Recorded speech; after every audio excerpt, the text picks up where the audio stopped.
indivisible, with liberty and justice for all.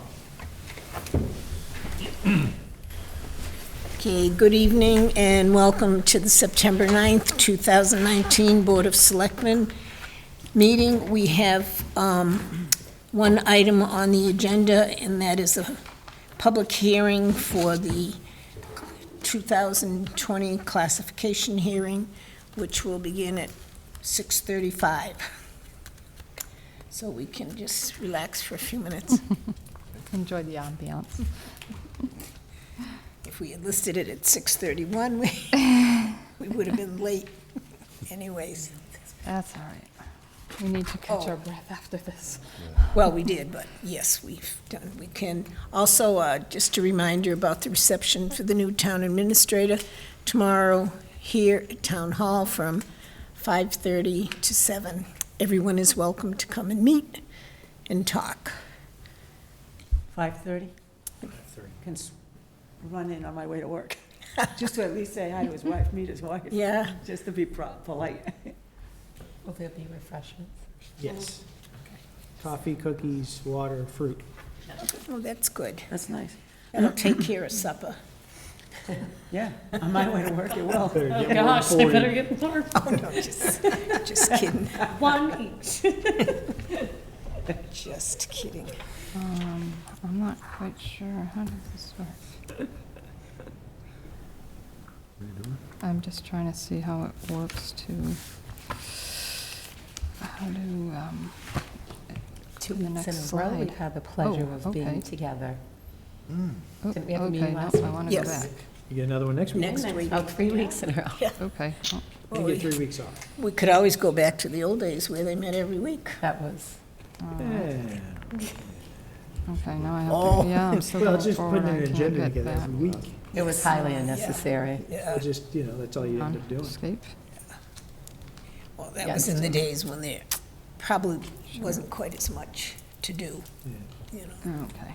But they used to meet even before we had a town administrator. There's probably more to talk about then. Yes. Okay, it is 6:35. Michael, do you want to read the notice? Okay.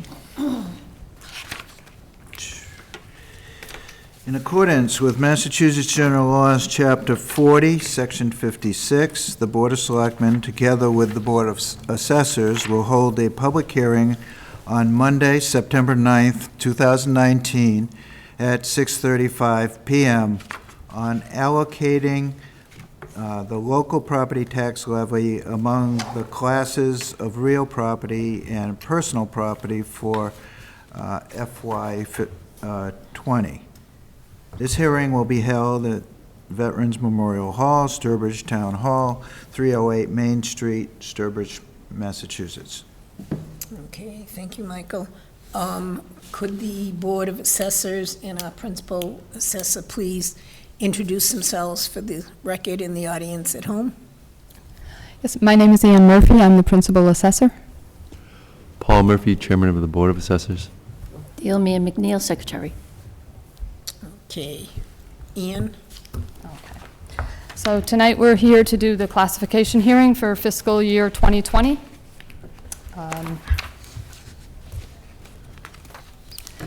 The Board of Selectmen will be voting on 4 different issues tonight. The first one, it will be the selection of the SIP factor. That is basically whether we're going to have a single tax rate or a split tax rate.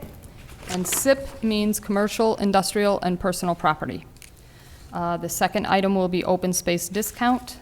The third item will be a residential exemption. And the fourth item is a small commercial exemption. The 2020 tax rates stated in this presentation are proposed. They have not yet been certified by the Department of Revenue, but we are very confident that this is going to be the tax rate.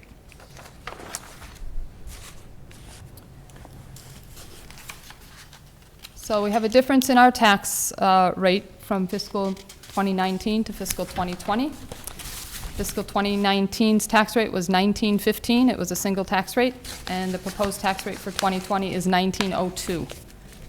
I have 3 examples of 3 different properties.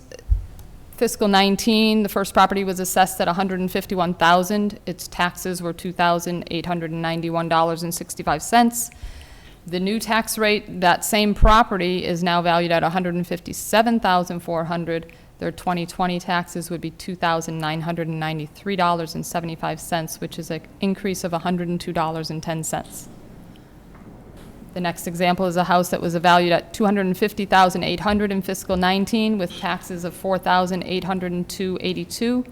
In fiscal 2020, it's going to be assessed at $264,300. The taxes are $5,026.97 for a total increase of $224.15. And the third example is a property that was assessed at $350,800 in fiscal 19.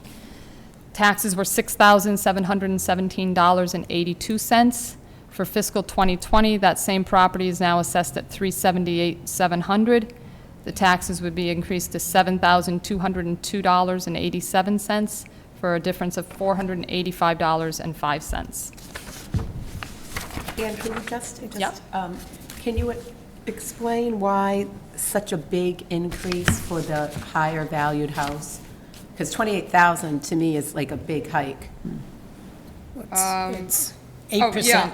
It's an 8% increase. Yeah. No, but I mean, Yeah, but, it was- money-wise, but it's, money-wise, and even $28,000 for a property to go up that much in value, it's a good Yeah. thing if they're looking to sell. Again, looking at that, that may be actually, I didn't double check that one. That could have been one that had an addition or something on it, as well as the increase of the taxes, because it is a little bit more than what most people went up. Most people went up across the board about 5%. Oh, that's actually I a just specific take- house that you right, picked out. this I is didn't know just- that. I thought that was yeah. the average for No, a no, these are just examples of houses to show you, Oh, you know, what the okay. difference I is. didn't last year realize and that. next It's year. not the average And you know house. what, and I usually try to double check, but I can't say for certain that I double checked on that one to make sure that it didn't have any changes. I try to make sure so that it shows you just, if a Yeah. house had no changes over the year, that it's just the increase in the tax rate. yeah, because. But that one looks like it might all have of had them a went little up. bit more. All of them went up. The Most properties went up. the first one, though, is up 4.2%. Right. And the second, 5.4%. And Yep. then that last one that Mary picked Yeah. out was That one could have 8%. had an addition on it, I'd have to check that one. Oh. We say across the board, it went up about 5%, the whole town. That doesn't mean everybody would go up 5%. Depending on the style of your house, depending on your neighborhood, that plays a little factor. So it all averages out in the end to about an overall increase of 5%, but some people might have only gone up 4%, some people might go up 6% or 6.5%, depending on what was happening on their property as well as the tax increase. So if they Okay. had any work done on their property, they had that increase, and then we set the value, and then we set that increase. So that's where that difference was probably. Okay, thank you. So now we have voting on the SIP factor. So this shifts the tax burden, and it involves the Board of Selectmen to adopt either a single tax rate with a factor of 1 or adopt a split tax rate with a lower residential factor. 116 of Massachusetts cities and towns had split tax rates for fiscal year 2019, of which 84 of those had higher SIP values than Sturbridge. And the higher the SIP value makes it more feasible to apply a split tax rate. Cities like Auburn, Worcester, Boston, the bigger their commercial base makes it a lot easier to split the rate. Our commercial base, our commercial, industrial, and personal property base is approximately 18% of our tax base. Residential is about 81%. And that's 82%. pretty consistent through the years, isn't That's it? been very consistent through the years. So you'd be shifting the burden onto a very small portion of our tax base. This gives you an example if you split the tax rate. Our current tax rate is 1915. The proposed tax rate is 1902. So you can see as our values went up, but our tax rate went down. If we split the tax rate at a 1.05%, the residential tax rate would go down to 1880, but the commercial, industrial, personal property tax rate will go up to 1997 per thousand. You split it at 1.10%, it's going to be, residentials will see another little drop, 1859, but the commercials will see another increase, 2092. And on the next slide, I have some examples of how that will impact. So a residential property valued at $280,000. With a rate of 1902, they would pay $5,325.60. A commercial property valued at the same price would pay the same tax. Now, if you do a rate of 1.05, the tax rate for residential drops to $18.80, and they would save $61.60 in taxes. The commercial property's tax rate would go up to $19.97. They would see an increase of $266 in their taxes. If you went with a 1.10 or a MRF tax rate, $18.59, the residential property sees $120.40 of a decrease, but the commercial property sees an increase of $532. So if you take away from one, the other one has to be increased. So the impact of a split tax rate is it reduces the taxes for residential and open space properties, but it increases the taxes for mixed-use, commercial, and industrial properties for taxpayers. And also, taxpayers are required to pay a personal property tax. We have 4,238 properties that are residential open space, and we have 775 properties that are commercial, industrial, and personal property. If the tax rate is split and you go with a higher SIP rate, a lot of the commercial properties also pay a personal property tax bill. So they're going to get two tax bills, and they're also going to see the rate increase on both of those tax bills. So that's the SIP rate. Do you want me to go through the whole presentation? Right, and then we can we'll- go back okay. for questions and then Okay. vote. So the next option that you would be voting on is the open space discount. I don't know what this is. Hang on. Okay. Do you know how to use these? No. No? Okay. I have, oh, hold on, I found my mouse. There you go. Don't close it. Okay, there we go. Sorry, guys. Okay, so the open space discount, it offers a shift of up to 25% that can be adopted by the vote of the Board of Selectmen for all property that is classified as open space. This exemption is borne by the residential classes of properties and will increase the residential tax rate without affecting the commercial, industrial, or personal property classes. The town of Sturbridge, the only open space properties we have are all of our chapter land properties. So the chapter lands are already getting a substantial reduction in their value. So all of our, they're assessed at either 25% of their fair market value or even lower. An additional discount would not benefit Sturbridge or the taxpayer. 10 acres of excess land at full and fair cash value is $3,500 an acre. So if you multiply that by the 10 acres, you come up with $35,000 in value. Multiplied by the proposed tax rate of 1902, their taxes would be $665.70. Currently, if you had the same land in Chapter 61 Forestry, that's valued at $78 per acre, $780 overall value, multiplied by the current, the proposed tax rate, they would only be paying $14.84 in taxes. Chapter 61A, based on the soil type from the Farmland Valuation Advisory Commission, cropland, for example, is $157 an acre. So their taxes for 10 acres would be $29.86. And Chapter 61B is recreational land. That is assessed at a 25% discount. So their price per acre is $875. Their taxes would be $166.43. So to do an additional discount when they're already getting this kind of a discount doesn't seem necessary, and it would also shift that burden onto the rest of the residential properties.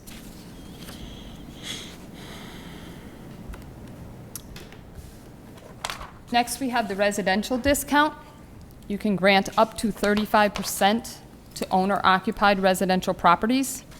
Excluded from the exemption is vacant land, seasonal or second homes, Residential properties not occupied as a primary resident by the owner, such as rental homes, apartments, and mixed use.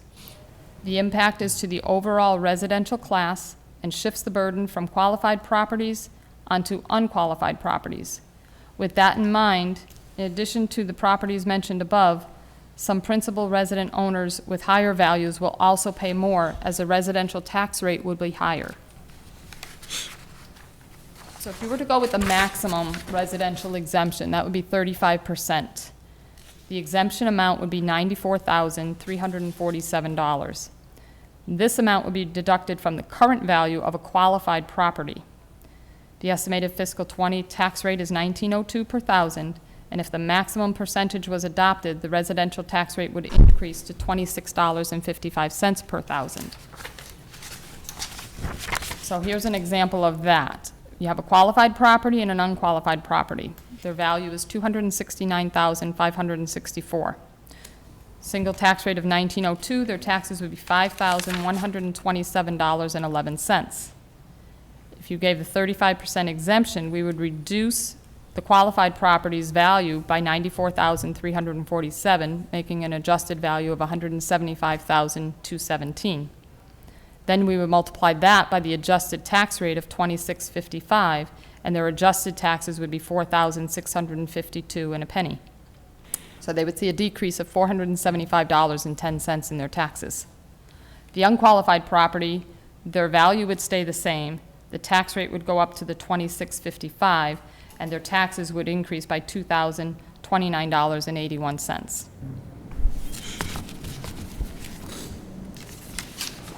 If you went with a 15% tax rate impact, the exemption amount would drop to $40,435, and the new tax rate would be $21.65. So again, you have a qualified and an unqualified property, same value, $269,564. They both would pay $5,127.11 with the single tax rate, without the exemption. With the exemption, the qualified property would see a decrease of $166.47 in taxes. The unqualified property would see an increase of $708.95 in taxes. By adopting a residential exemption, the shifting point of value would be approximately $332,792. That means that's the value where someone would see a decrease in their taxes. So 2,240 properties would see a decrease in their real estate taxes. 1,867 properties would see an increase in their real estate taxes. And that does not affect the commercial, industrial, or personal property. That is strictly borne on the residential properties. The other thing to keep in mind as well is the Sturbridge Retirement Mobile Home Park. They would not get the they would not qualify for the exemption, and they would see, if we went with a 35%, they would see an increase of $31,555.73 in taxes. With a 15% exemption, they would see an increase of $11,019.34 in taxes. So now we have the last one is the vote on the small commercial exemption. The Board of Selectmen may decide annually to exempt up to 10% of the value of commercial properties that qualify. The small commercial exemption lowers taxes on properties occupied by small businesses and shifts those taxes to other commercial and industrial taxpayers. Postpone that.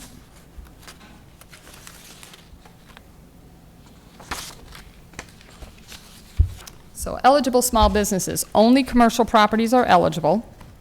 So the industrial properties are not eligible, but they will be impacted. Properties must be occupied by the business as of January 1, 2019. It does not have to be owner occupied. No more than 10 employees at all locations during the previous calendar year. Properties must have a valuation of less than $1 million.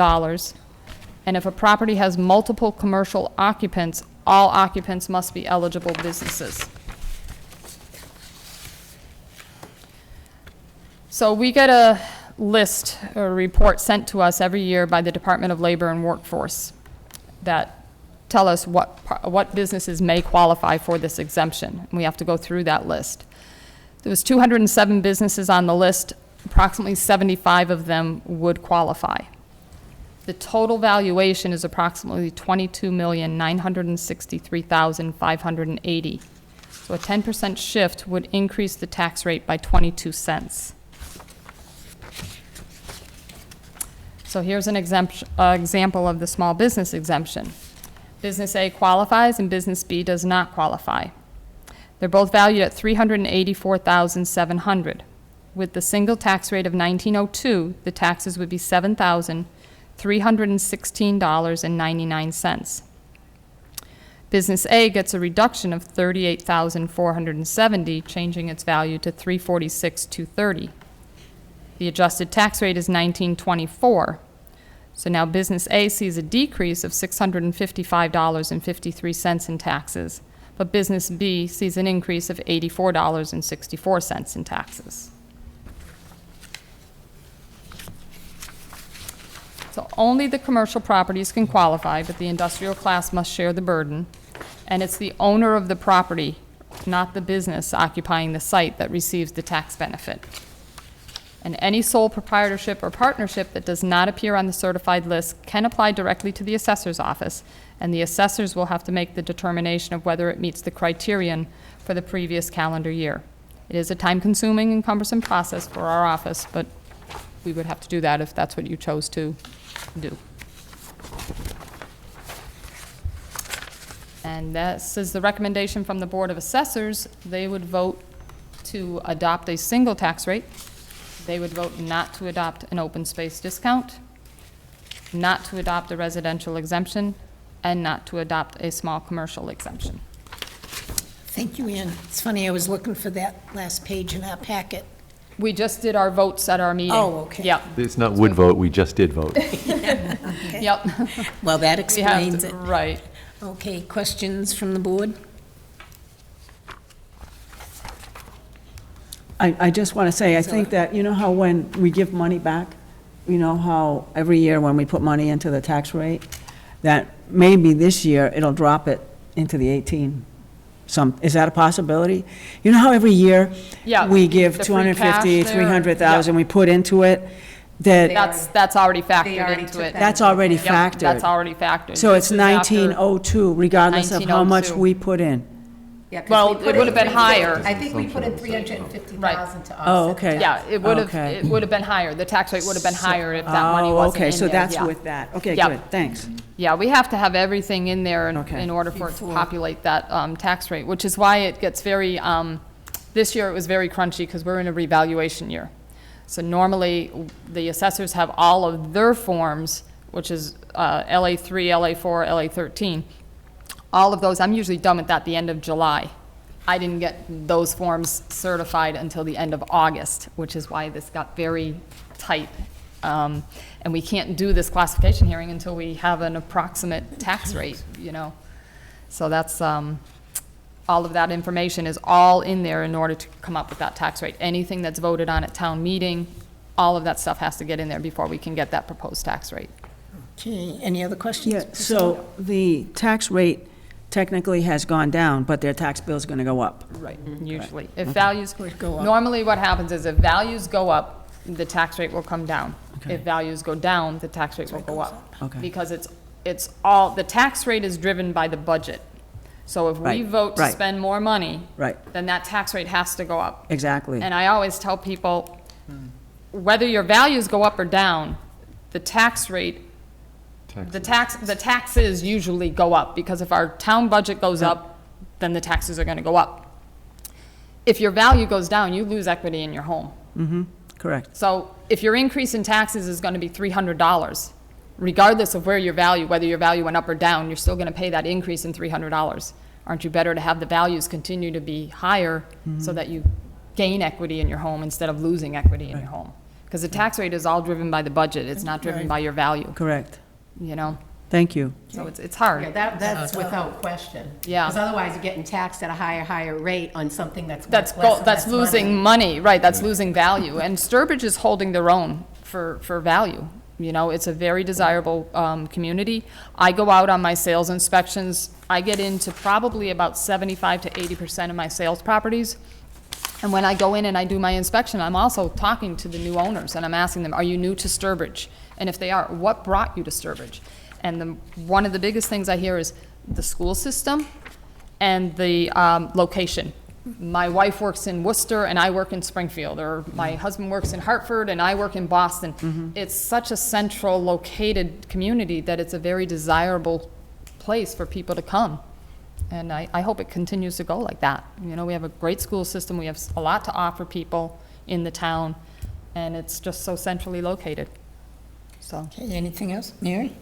It seems, having said that, that even from last year, you know where you go over the shifting points? Yep. When we're exploring the residential exemption? Yep. I was surprised to see just how many properties are above the 332.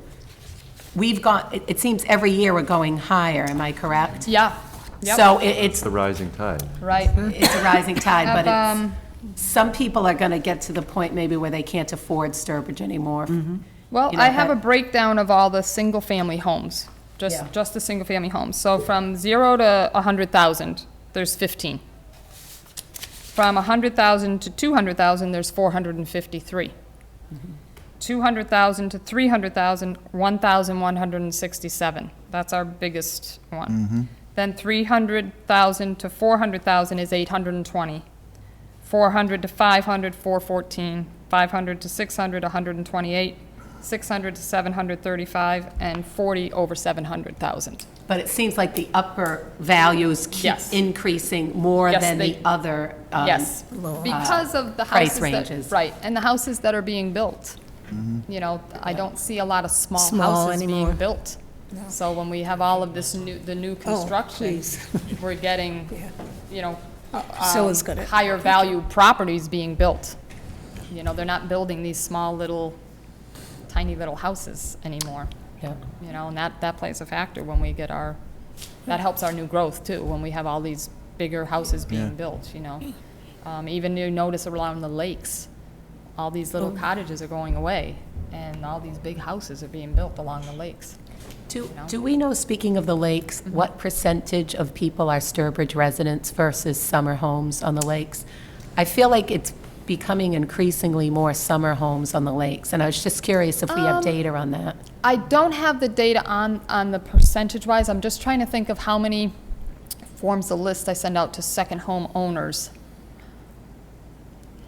I would want to say, guesstimating, I would say maybe 60% is seasonal. The other 40 are Yeah, Sturbridge because, residents. We're finding that the more people that are buying the little ones and building the big houses are living there year-round. They're building year-round homes instead of the small little seasonal cottages. So I would say maybe 65% is probably seasonal, and the rest is more or less they're living there year-round. Okay. Yeah, it's getting Okay. more popular, I think, to be living there Ann, year-round. could you, when you get a spare moment, send us a copy of the numbers you gave? My sure. hand wasn't quick enough to copy I down. No, I can make a photocopy right after the meeting and give it to you. Oh, that would be Yeah. great. Yep, I got one copied, yep, the number of houses in the price range. yep. Okay, any other questions? Mike? Yeah, since we've been talking about growth, one factor that does tend to drive down the tax rate is new growth.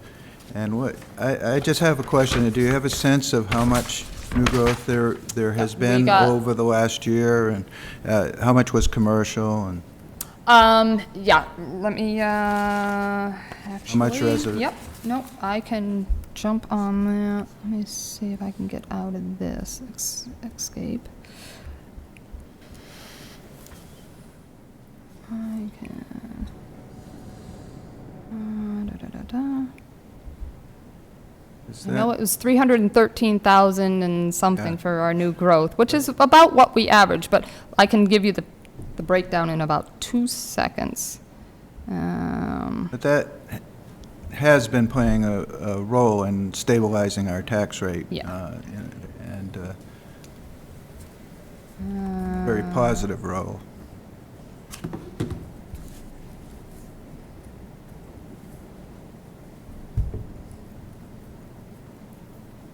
we go.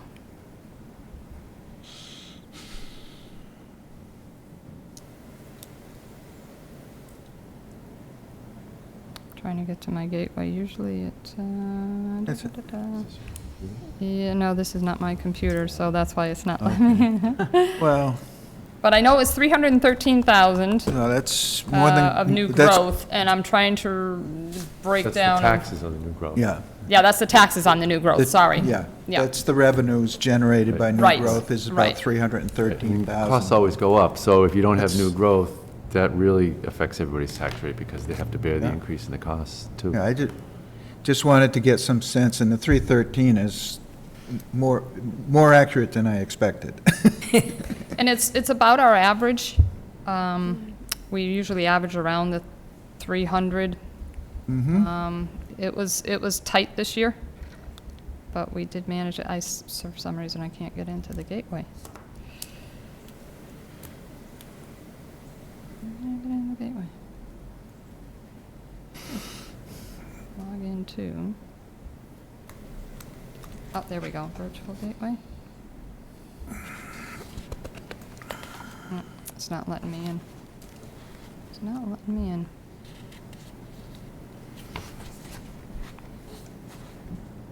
Well, you can send them a breakdown. I can send you a by breakdown, Mike, category. but I could have sworn I could have gotten into this Massachusetts Department of Revenue.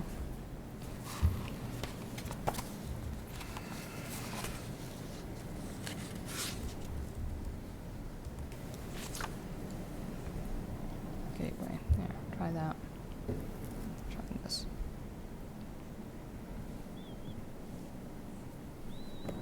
I think this is, maybe that's it.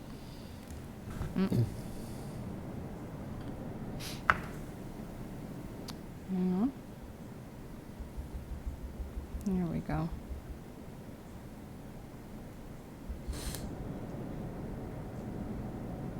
There we go. There we go. Where there's a will, there's a way.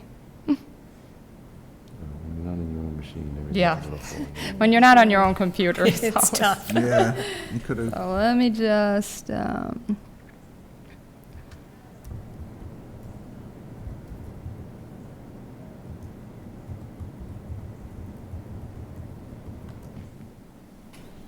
okay.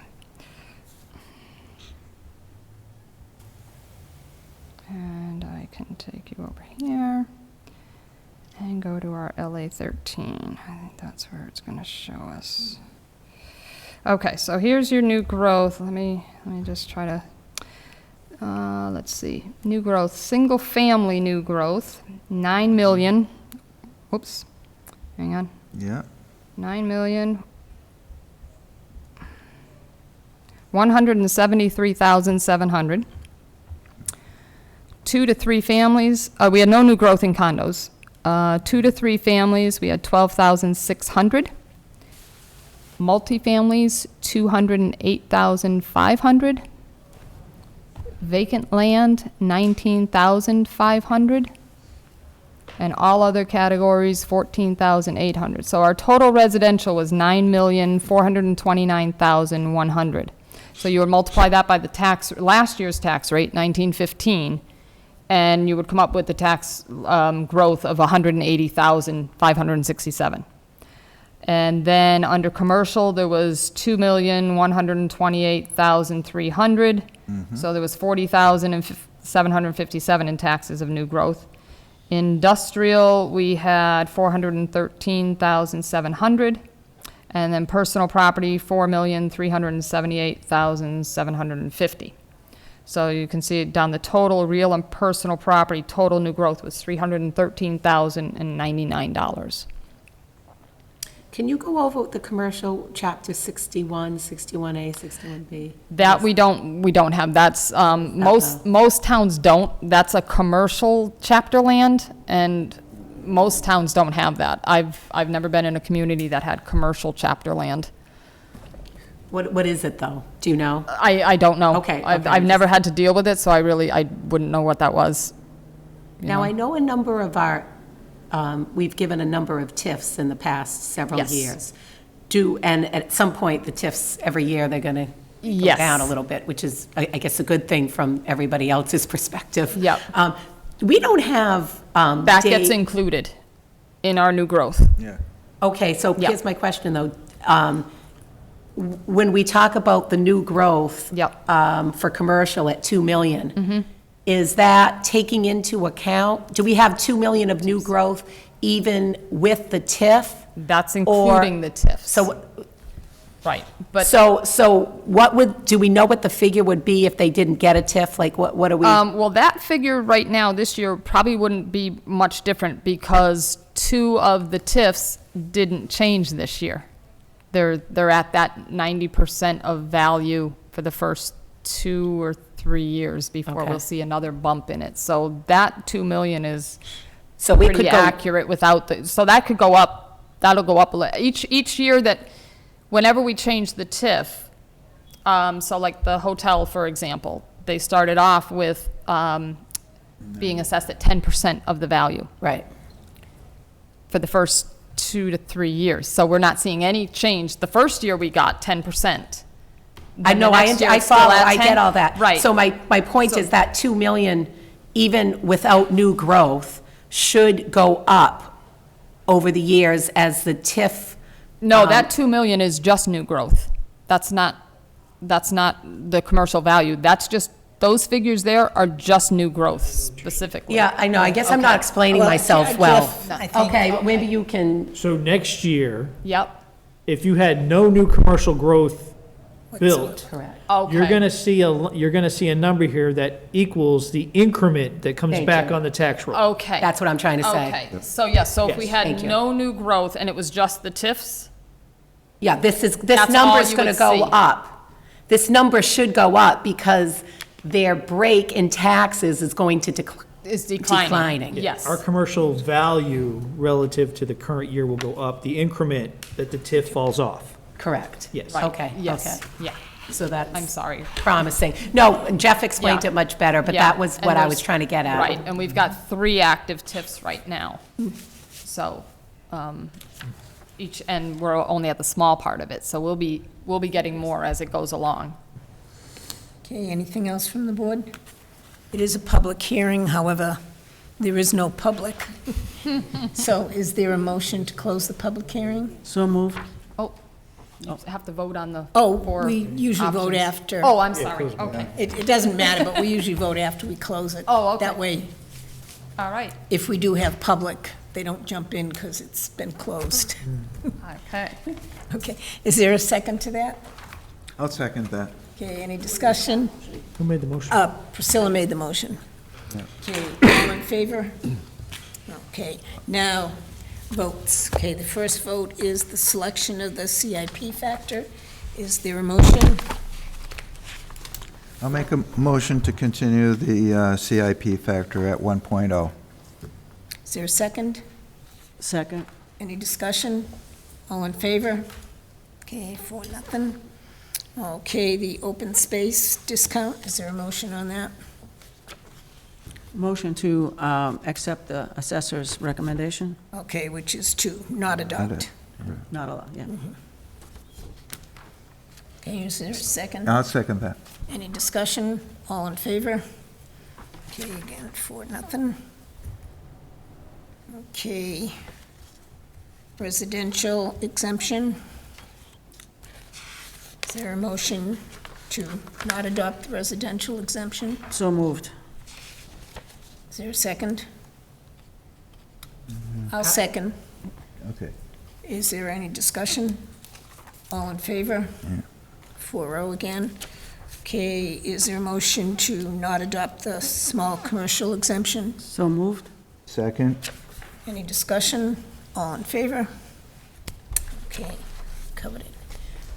Thank you for all your hard work, Welcome. and there'll be no comments until tax bills go out.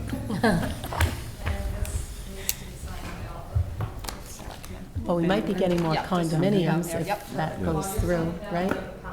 The- There you go. Does everybody want Con- a copy of this? Sure. We don't have any right now. Yeah, what kind Well, isn't there some interest in developing Holland Road? Oh, Well, Or is it? I don't know where the status is on that well, with respect to there's, planning, but. I believe the person is still looking for financial backing for it. Oh, okay. I mean, it's a great proposal. Okay, That's the mill. though. yes. Yeah. Yeah, they're Holland. still doing some diligence on it. Yeah, Oh, okay. yeah, So the financing is not in place as of yet. right. Thank you. Ugh, I hate this when I break pens. We could use more, I think, condominiums in this town. Because they tend to cost a little bit less than houses for Thank people you. starting off and for people retiring. This is Kelly Road? Yeah. Okay. Thanks.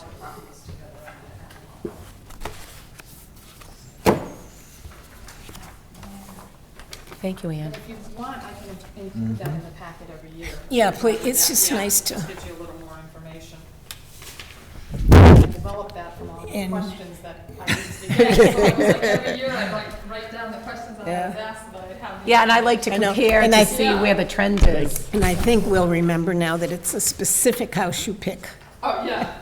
I tried to, and like I said, this year was so crunchy that No, that's pulled this okay. all together in a day. No, that's okay, but when I had usually looked at try it too, I to thought it check was, to make sure that the the house average. that I choose to show yeah, Is representative. is representative of The- everybody that didn't have any other changes other than just the tax rate. yeah. But I think that one probably had. 28,000 seemed a little Yeah, high. Yeah, so they probably had a garage or something added Yeah. on as well, but, that's great. So That we'll explains get this the- in and. Yeah. Okay, is there a motion? To adjourn. Second. Any discussion? All in favor? Okay, Thank you all. Thank you, Paul. Thank you, Yeah. guys. thank you. Thank you. Yeah, Okay, thank you for taking the time to look up the new growth I stuff. really That haven't- was- That was yeah. informative. Yes, I you'd understand like more. that. Legit. Oh, next-